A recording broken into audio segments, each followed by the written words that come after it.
When your pad stitching is done, you should lay your jacket flat on the table and you'll see the roll that you've achieved from pad stitching. If you would like a little more, you can go back in and add some. I might fix up this area a little bit here. So the next step is we're going to tape our seams.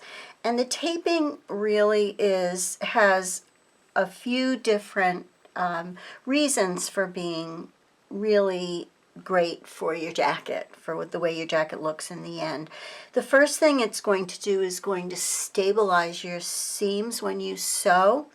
So it's got that little bit of extra, especially on the twill, is nice and tight. That'll give you stability when you come around the curves.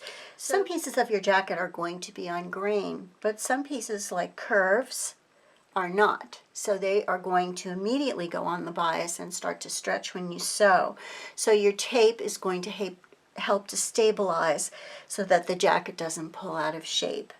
The other thing that the tape does is it gives a little tiny bit of extra in the seam, so it lifts it so it's not so sharp. So it kind of fills it in a little bit, so it gives you a really nice, good, thick edge that should stay really sharp.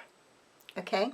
So the next step is going to be you're going to trim off your seam allowance on your jacket. We're going to do right now, just do the neck and go all the way down the center front. The next thing I'm going to do is to line up my tape around my neckline right up against the edge of your canvas. And I'm going to put a few pins in it to hold it.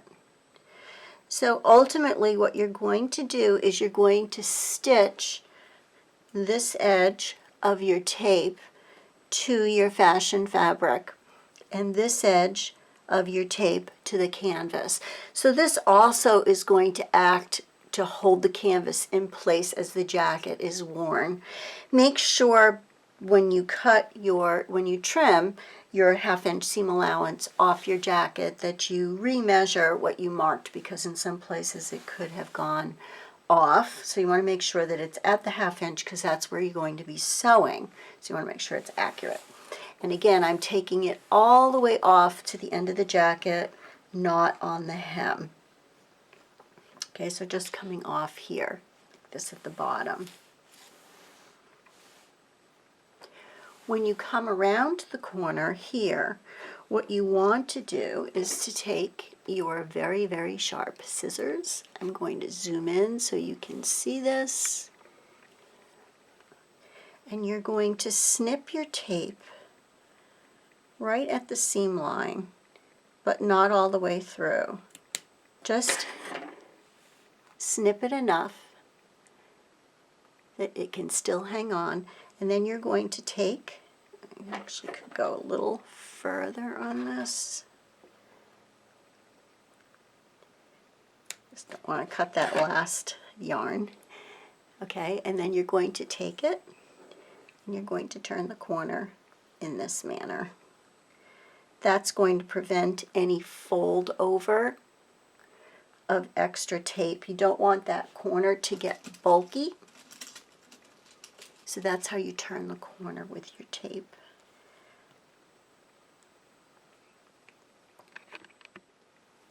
Then I'm simply going to whip stitch the tape to the fashion fabric. The stitches that attach the tape to the fashion fabric should be relatively small. They are going to be a whip stitch, and I probably would make them maybe 3/8, maybe a tiny bit more, but 3/8 of an inch. I'm actually using white thread in hopes that you can see something here.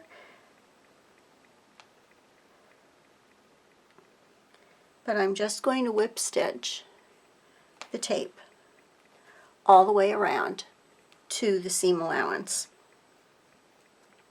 So I'm attaching it to the fashion fabric. The outside of the tape, you want to make sure that you just pick up the canvas. Don't go through to the jacket. And these stitches can be a little bigger. Now, not giant stitches like students like to take to save some time, but you can make bigger stitches. It's always hard to start things.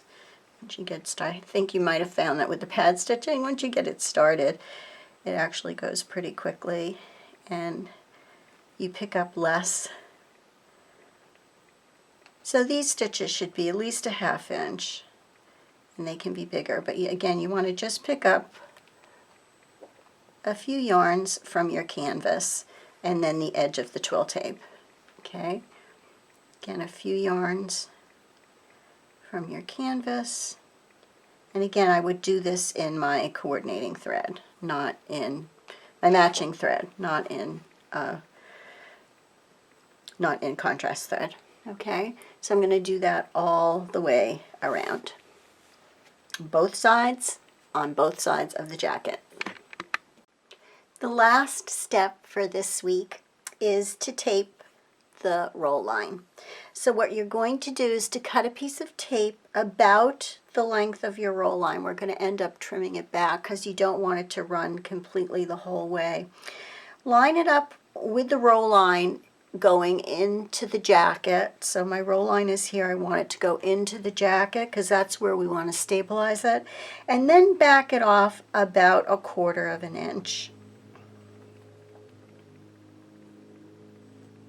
I'm going to pin it in place just to hold it while I get it started.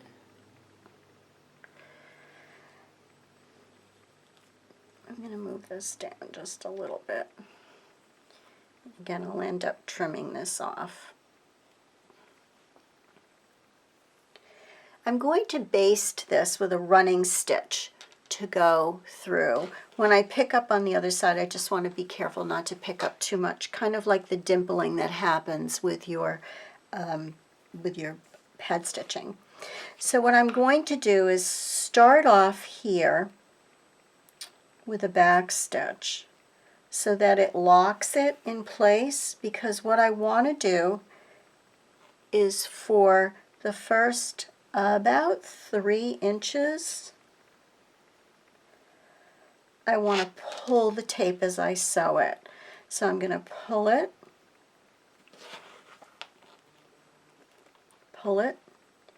and stitch.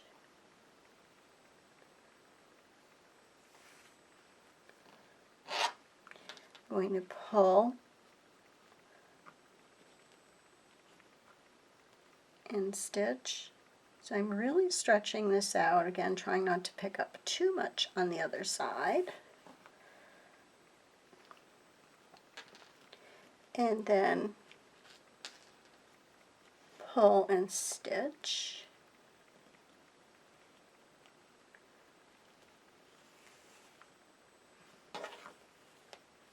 Yep, doing good.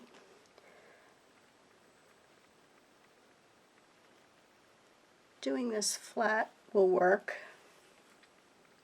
So I'm almost at 3 inches here. Again, I'm going to pull. I'm pulling tightly and then putting in my running stitch. When I get to the first 3 inches that are pulled tightly, I'm going to take, should see a little rippling. Yeah, that's good. And then once you get there, you're going to take a knot off. Not cut, but just knot off. So again, make sure you've got that little ripple. See if I can zoom in here so you can see it. Just a little ripple, not too much.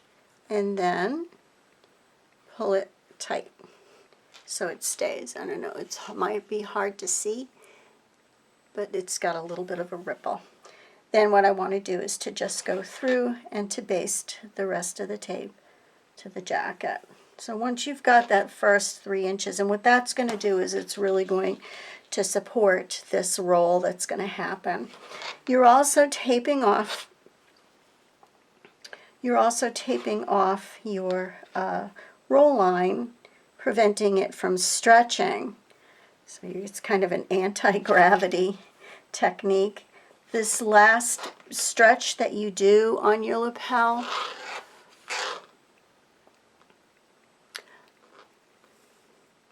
center this.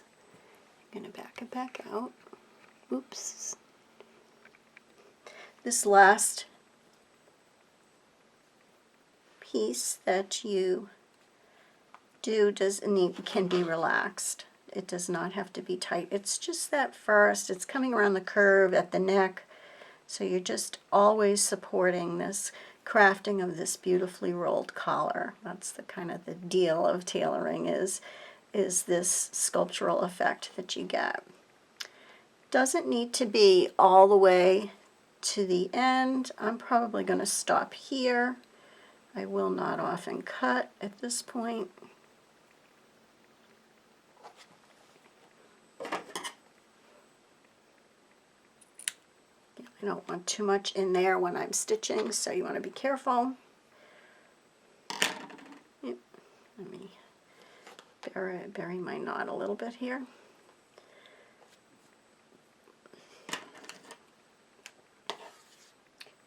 Good, so I've got a nice ripple going right here, and it's nice and flat through the rest of the roll line. Then the very, very last step this week is we're going to encase the tape so it doesn't curl by using a cross stitch. So again, back to your sampler so you can remember. But what I'm going to do is I'm going to cross stitch, picking up the very, very edge of the canvas where the tape is. So I'm not picking up the tape, I'm picking up the canvas right along the edge of the tape. And I'm not going to pull. And again, remember with the cross stitch, you're sewing towards you.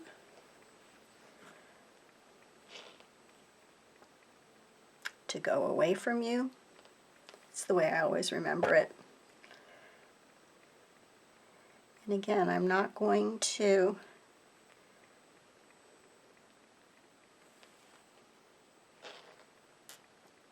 pull very tightly, but I want to catch right at the edge of the tape so that I encase this tape, again preventing it from rolling and making another crease in my jacket. And there you go. You've just done really a great amount of tailoring on the front of the jacket. There's pockets in, you're taped, you've done your darts, you've taped around all your seams, and now your roll line. And that's it for this week.